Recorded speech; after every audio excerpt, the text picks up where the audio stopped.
जिस राम भगवान के नाम पर भरपूर सियासत हुई, जिन राम भगवान के नाम पर चुनाव जीता गया, जिनके नाम पर राम राज्य का सपना दिखाया गया, उन्हीं भगवान राम के मंदिर में कथित चोरी और गड़बड़ी के सबूत सामने आए। मंदिर को पूरा इन लोगों ने लूट लिया और मंदिर में अभी से चोरी नहीं हो रही है। जब से मंदिर बना उस समय से रामलला की मूर्तियां गायब है।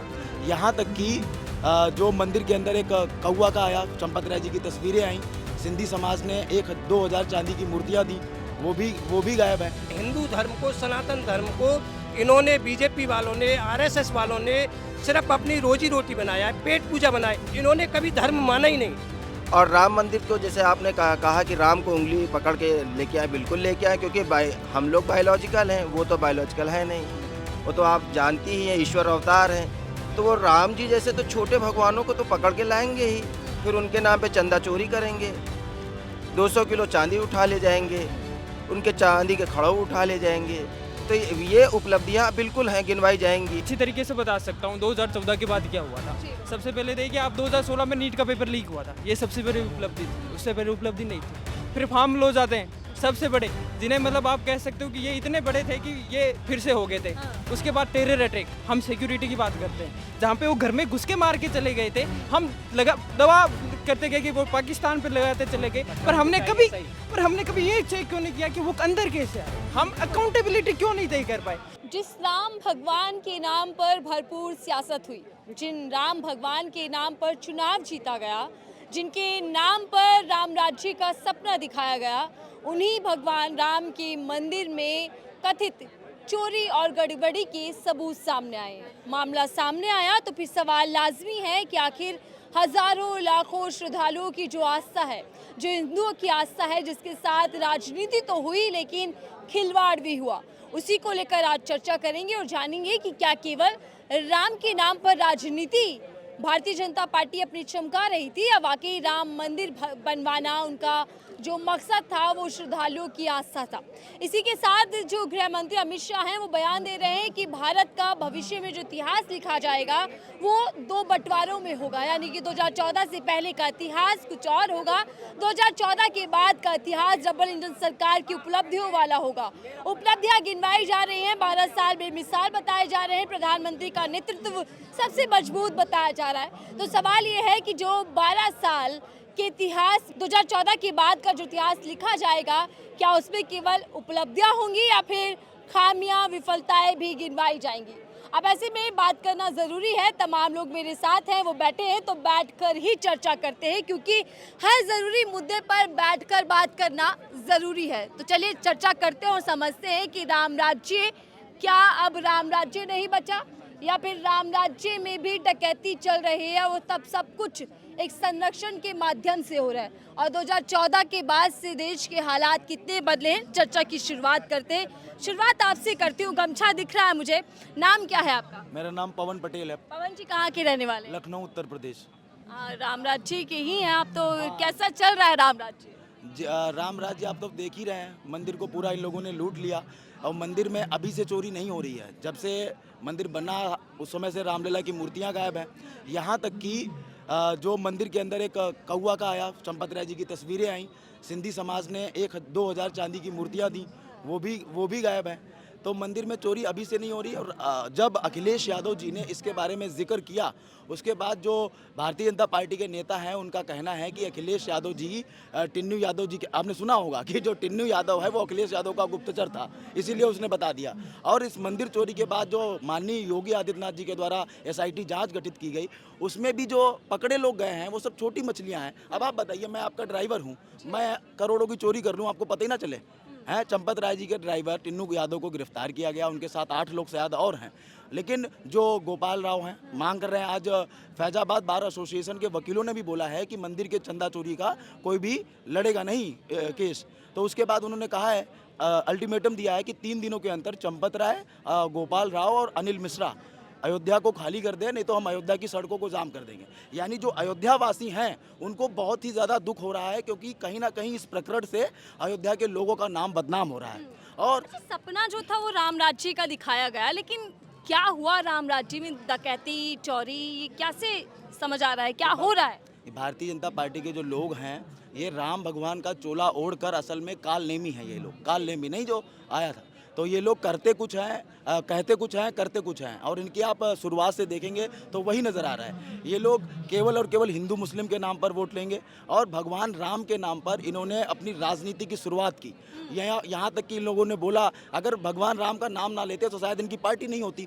यहाँ तक कि इन लोगों ने बोला कि हम सनातन धर्म की रक्षा करेंगे। सनातन धर्म की रक्षा की बात तो छोड़ो, आप राम मंदिर में चंदा चोरी करने वालों की चंदा उसकी रक्षा नहीं कर पाए, दान की। यहाँ तक कि उनको पकड़ भी नहीं पा रहे हैं। आपकी हिम्मत नहीं है कि मुख्यमंत्री जी एक बार अपने शब्द मुंह से निकाल दें कि टिन्नू यादव चंपत राय जी का ड्राइवर है, ये भी बोल दें, नहीं बोल रहे हैं। और उनकी क्या डबल इंजन सरकार में हिंदुओं की आस्था तक सुरक्षित नहीं है अब?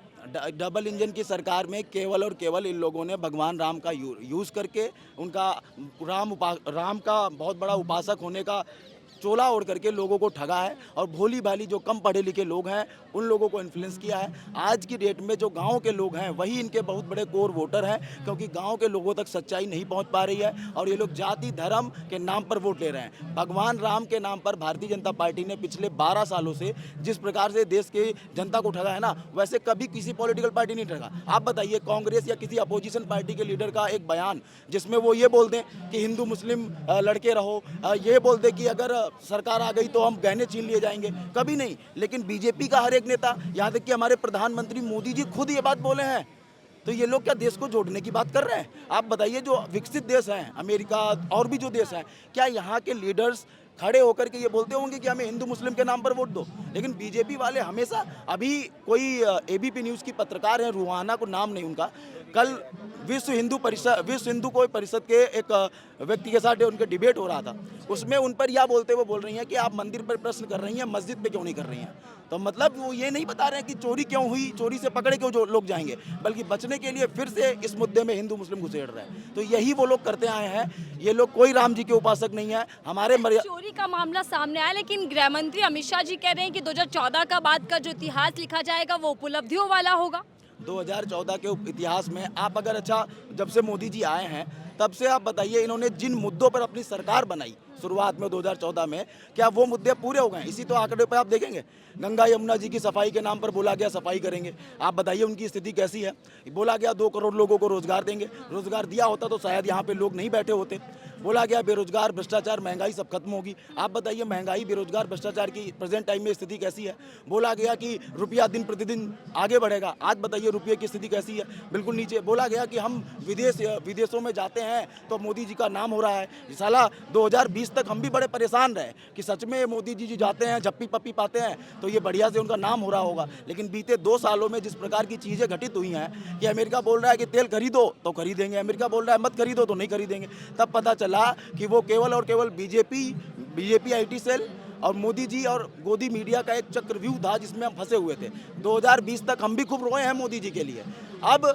अभी देखिए अमेरिका ने 3 नाविकों की हत्या कर दी, लेकिन इनकी हिम्मत नहीं हुई कि ट्रंप से सवाल पूछ पाएं। तो विदेश यात्रा से लेकर के सारे मुद्दे जिन पर ये आए वो सारे अभी तक हैं। आज भी पेपर लीक हो रहे हैं, आज भी बेरोजगारी है, आज भी भ्रष्टाचार है। तो फिर आखिरकार क्या इतिहास लिखा जाएगा? क्या केवल यही कि इन्होंने हिंदू मुस्लिम किया और हमारे देश को तोड़ने का प्रयास किया? यही किया इन लोगों ने, बीजेपी और आरएसएस ने, बस। बिल्कुल, मुद्दे देखिए कई हैं जो गिनवा रहे हैं सर।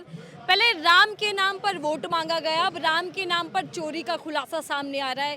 क्या समझा जाए? सरकार के जो बड़े बड़े दावे थे क्या वो सिर्फ सीमित चुनाव जीतने तक थे? देखो, मोदी जी का या योगी जी का एक ही उद्देश्य है, किसी भी तरह से सत्ता का सुख भोगना है, सत्ता का सुख भोगना है। मोदी जी किसी टाइम पे मुख्यमंत्री थे तो उस टाइम पे उन्होंने बोला था, यूट्यूब पे चैनल पे खूब पोस्ट चलती है, वीडियो चलती है कि हिंदू कोई धर्म नहीं है, हिंदू कोई धर्म नहीं है। हिंदू को सिर्फ इन्होंने अपनी रोजी रोटी बनाया है, पेट पूजा बनाया है। हिंदू धर्म को, सनातन धर्म को इन्होंने, बीजेपी वालों ने, आरएसएस वालों ने सिर्फ अपनी रोजी रोटी बनाया है, पेट पूजा बनाया। इन्होंने कभी धर्म माना ही नहीं। हिंदू धर्म को मोदी जी ने कभी माना ही नहीं कि हिंदू धर्म है। उन्होंने क्लियर एक चैनल पे बोला था इंटरव्यू में कि हिंदू कोई धर्म नहीं है, तो उनका तो सही बोला है उन्होंने। अब ये हमें देखना है कि हम कहाँ पर हैं, हम कहाँ पर हैं। राम मंदिर में, जब से राम मंदिर के लिए आंदोलन शुरू किया, आदवाणी जी ने, इन्होंने एक रथ यात्रा निकाली थी, उसी टाइम से चोरी हुई और बहुत बड़े बड़े घपला हुए। प्रवीण तोगड़िया जी को देखो, अशोक सिंघल को देखो, विनय कटियार को देखा, और जो महिपाल सिंह है, जो कोषाध्यक्ष रहे, ऐसे जिन लोगों ने सच्चाई को ओपन किया, सच्चाई को खोला, इनकी चोरी को खोला, उन लोगों को ये बाहर करते गए और पागल बनाते गए। तो इनका राम मंदिर पेट पूजा का साधन है, सत्ता का साधन है, और कोई इनका उद्देश्य नहीं है राम मंदिर। दावा यह है कि सिर्फ राम मंदिर नहीं बनाया बल्कि राम राज्य बना दिया उत्तर प्रदेश को। जो राम को लाए हैं हम उनको लाए हैं, गाना खूब चला था। देखो, राम राज्य तो है ही, राम राज्य विशेषकर जब से योगी जी मुख्यमंत्री बने तो राम राज्य आया। विश्व के पहले मुख्यमंत्री, पहले राजा बने किसी राज्य के योगी जी, जिन्होंने सारे केस अपने वापस लिए, कोर्ट का सामना नहीं किया, कोर्ट का सामना नहीं किया। और जो महिलाओं पर अत्याचार करने वाले थे, चिन्मयानंद, जो खूब आप लोगों ने, सोशल मीडिया ने, नेशनल चैनल ने खूब उनकी वीडियो चलाई कि लड़कियों से मसाज कराते हुए, मालिश कराते हुए, उनके केस वापस लेने के लिए कोर्ट में अर्जी दी योगी जी ने। जो सन्यासी बोलते हैं, अपने आप को सन्यासी बोलते हैं योगी जी, तो ये कोर्ट, इतिहास तो रचा जाएगा, ये इतिहास में लिखा जाएगा और ये राम राज्य में लिखा जाएगा। राम राज्य में अगर ऐसा हुआ हो कि किसी महिला पे अत्याचार करने वाले के केस वापस लिए हो राम जी ने, ये तो हमने सुना कि राम ने एक धोबी के कहने पर गर्भवती अपनी पत्नी को जंगल में भटका दिया, उनको नहीं मालूम पड़ा, अपने बच्चे नहीं मालूम पड़े राम जी को कि ये मेरे बच्चे हैं, लव कुश, उनको नहीं मालूम पड़ा। तो ये राम राज्य में कुछ भी कर सकते हैं, कुछ भी कर सकते हैं। बात बताइए, जब राम मंदिर बना तो एक पोस्टर भी सामने आया था, पीएम मोदी राम भगवान को ले जा रहे थे उंगली पकड़कर। अब पीएम मोदी चुप्पी तोड़ेंगे, कुछ बोलेंगे इस चोरी पर? पीएम मोदी का एक ही उद्देश्य रहा है, जब से झूठ बोलना, बार बार झूठ बोलना, और अपने स्वार्थ के लिए, अपनी सत्ता के लिए किसी को भी यूज कर सकते हैं। उन्हें भगवान से कोई लेना देना नहीं है। अगर सत्ता का सुख बोले मिले तो वो कुछ भी कर सकते हैं। कभी पठान का बच्चा बन जाते हैं वो, कभी गंगा माई का बेटा बन जाते हैं, कभी वहाँ चले जाते हैं, बोलते हैं मैंने बंगाल की, आज बांग्लादेश की आज़ादी के लिए लड़ाई लड़ी, तो वो कुछ भी बोल सकते हैं। सत्ता उनको भारत देश से या भारत की जनता से या हिंदू धर्म से या किसी भी धर्म से कोई लेना देना नहीं है। उनको सिर्फ अपनी सत्ता का सुख है। सत्ता का सुख मिले, कोई भी भ्रष्टाचारी हो, बलात्कारी हो, लुटेरा हो, भगोड़ा हो, किसी भी धर्म से हो, किसी भी अधर्मी हो, कोई भी हो, सब कुछ उनके साथ रहो और लूट मार करो, सत्ता का सुख दो। इसी जगह पर हम जहाँ बैठे हैं, इसी जगह पर देश को सम्मान दिलाने वाली महिला पहलवान बैठी थी, और जब वो सम्मान लेके आई थी ना, पदक जीत के लेके आई, तो उनके ऊपर हाथ रखा था, ये मेरी बेटी है, मेरा परिवार है, और वही बेटी यहाँ घसीट के इन्होंने मारा। मोदी जी के मुंह से एक शब्द नहीं निकला। आज ये पेपर लीक के लिए हम बैठे, एक शब्द मुंह से नहीं निकला। किसान आंदोलन में 700 से ज़्यादा किसान मरे, एक शब्द मोदी जी के मुंह से नहीं निकला। लेकिन और अमित शाह जी कह रहे हैं कि उपलब्धियां गिनवाई जाएंगी। 2014 जो है इतिहास के लिए टर्निंग पॉइंट है। अमित शाह जी तो अपना इतिहास गिना दें, जो उनका इतिहास है ना, गुजरात से लेकर और आज तक का इतिहास है, उस इतिहास को गिनाएं। अमित शाह जी के नाम पे इतिहास लिखा जाएगा। बंगाल के चुनाव में क्या हुआ, गुजरात के में क्या हुआ, यूपी में क्या हुआ, हरियाणा में क्या हुआ, उनका है देश की सत्ता की जो दूसरी पार्टी है उनको ख़त्म करने का उनका रिकॉर्ड रहेगा।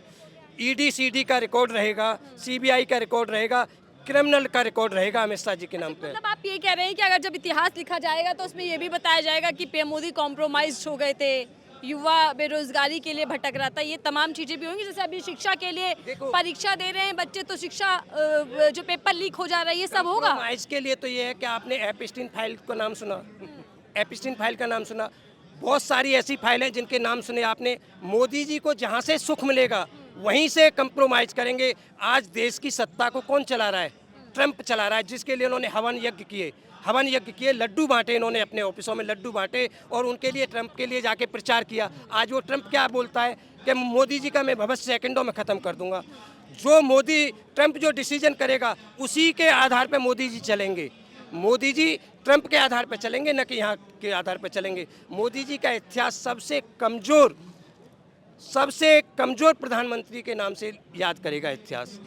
अच्छा, कार्यकाल की बात हो रही है, 2014 से पहले 2014 के बाद का इतिहास, कौन सा इतिहास ज़्यादा आपको लग रहा है कि पढ़ने योग्य होगा, बताने योग्य होगा? क्योंकि पीएम मोदी का डंका मीडिया दिखाती है, अमित शाह जी कह रहे हैं उपलब्धियां बहुत है, नल जल सब कुछ लोगों को मिल रहा है। आप क्या देख रहे हैं इस सरकार में, क्या उपलब्धि है? देखिए, हिटलर के ज़माने में एक कहावत मशहूर थी कि जो बोले हिटलर वही सही। प्रोपेगेंडा की मशीनरी में उससे आगे कोई नहीं था। आप इतिहास पढ़िए उसका, तो हिटलर से आगे प्रोपेगेंडा में कोई नहीं, लेकिन मोदी ने उसको पिछाड़ दिया। ये एक नया इतिहास उन्होंने निश्चित तौर पे बनाया है। प्रोपेगेंडा में हिटलर को भी उन्होंने पिछाड़ दिया है और राम मंदिर को जैसे आपने कहा कि राम को उंगली पकड़ के लेके आए, बिल्कुल लेके आए, क्योंकि हम लोग बायोलॉजिकल हैं, वो तो बायोलॉजिकल है नहीं। वो तो आप जानती ही हैं, ईश्वर अवतार हैं। तो वो राम जी जैसे तो छोटे भगवानों को तो पकड़ के लाएंगे ही, फिर उनके नाम पे चंदा चोरी करेंगे, 200 किलो चांदी उठा ले जाएंगे, उनके चांदी के खड़ाऊ उठा ले जाएंगे। तो ये उपलब्धियां बिल्कुल हैं, गिनवाई जाएंगी। जैसे महाभ्रष्टाचार पे हर एक नियुक्ति, कोई भी नियुक्ति हो, टीजीटी हो, पीजीटी हो, मैं खुद असिस्टेंट प्रोफेसर 2022 में नियुक्ति हुई थी, उसकी आज तक नियुक्ति नहीं हुई। मतलब उपलब्धियों में ये होगा कि भर्तियां नहीं है, परीक्षा लीक हो गई है, रोजगार नहीं। इलेक्शन के पहले इन्होंने एडवर्टीजमेंट 51 निकाला था, लेकिन आज तक उसका फाइनल सिलेक्शन नहीं हुआ है। 2 बार इम्तिहान लिया है, खुद ही लीक किया है, खुद ही रिजेक्ट किया है, बस यही लीपापोती कर रहे हैं। कुछ भी किसी भी प्रकार की कोई उपलब्धि नहीं की है। 2 बड़ी उपलब्धि जो आप गिनवाना चाहते हैं। मैं तो यही उपलब्धि दिलाऊंगा कि भैया बिना पैसा के काम नहीं होगा। भैया आरएसएस के भक्तों, पैसा लेके आओ, काम हो जाएगा। और दूसरी उपलब्धि यह है कि कुछ भी सेफ नहीं है, आप कहीं भी दान वान मत कीजिए, सब भैया बीजेपी के खाते में जा रहा है। ये सबसे बड़ी उपलब्धि है। 2014 के बाद जो इतिहास है वो उपलब्धियों वाला होगा, आपने बयान तो सुना होगा। मैं पॉलिटिकल साइंस से मास्टर कर रहा हूँ और अच्छी तरीके से बता सकता हूँ 2014 के बाद क्या हुआ था। सबसे पहले देखिए, आप 2016 में नीट का पेपर लीक हुआ था, ये सबसे बड़ी उपलब्धि थी। उससे पहले उपलब्धि नहीं थी। फिर फार्म लॉज आते हैं, सबसे बड़े, जिन्हें मतलब आप कह सकते हो कि ये इतने बड़े थे कि ये फिर से हो गए थे। उसके बाद टेरर अटैक, हम सिक्योरिटी की बात करते हैं, जहाँ पे वो घर में घुस के मार के चले गए थे। हम दवा करते गए कि वो पाकिस्तान पे लगाते चले गए, पर हमने कभी ये चेक क्यों नहीं किया कि वो अंदर कैसे आए। हम अकाउंटेबिलिटी क्यों नहीं तय कर पाए हमने। फिर उसके बाद हम बताते हैं, फिर आप देख लीजिए डिमोनेटाइजेशन, हम बात करते रहे कि मरा कौन, गरीब का बच्चा। आप फिर कोई भी मूवमेंट देख लीजिए, स्टूडेंट प्रोटेस्ट हुआ था पुणे में, फिर हुआ था जयपुर में, इसमें ब्यूरोक्रेट के बच्चे क्यों नहीं आ रहे हैं, सब हमारे लेबर क्लास के बच्चे क्यों आ रहे हैं। उसके बाद आप देख लीजिए, फिर नीट का पेपर हुआ, 2024 में लीक हुआ, 2025 में लीक हुआ, 2026 में लीक हुआ। सरकार के लिए नहीं हुआ था। राजस्थान से हूँ मैं, और राजस्थान के सीकर के जिस आदमी ने पेपर लीक किया था, उसने कहा 2025 में मैंने अपने भांजी को करवाया था, 2025 में भी उसको कराया, 26 में अपने बच्चे को कराया। वो खुद कह रहा है और सरकार नहीं मान रही है। तो आप देख लीजिए क्या है इतिहास मोदी गवर्नमेंट का। देखिए, जहाँ एक तरफ राम भगवान के नाम पर वोट मांगकर तीसरी बार सत्ता में बीजेपी जरूर आ गई हो, लेकिन अब जब घोटाले चोरी की बात आ रही है तो उसी डबल इंजन सरकार की मंशा पर सवाल उठ रहे हैं। और सवाल ये उठ रहा है कि आखिर हिंदुओं की आस्था के साथ बार बार खिलवाड़ क्यों हो रहा है। उसी के साथ बात अगर 2014 के बाद के इतिहास की हो रही है, तो फिर इतिहास देश का युवा, देश का नौजवान, देश के तमाम लोग बोल रहे हैं कि क्या उस इतिहास में विफलताएं भी गिनवाई जाएंगी। क्या बताया जाएगा कि कैसे परीक्षाएं लीक हो जाती हैं, कैसे रोजगार के लिए लाठियां युवा खाता है, कैसे महिलाओं के साथ अपराधियों जो है उनको मालाएं पहनाई जा रही है। तमाम उपलब्धियां हैं जो आज युवा सरकार को बता रहा है। बहरहाल इस रिपोर्ट को लेकर आपकी क्या राय है, जरूर साझा कीजिएगा कमेंट करके। फिलहाल के लिए इतना ही।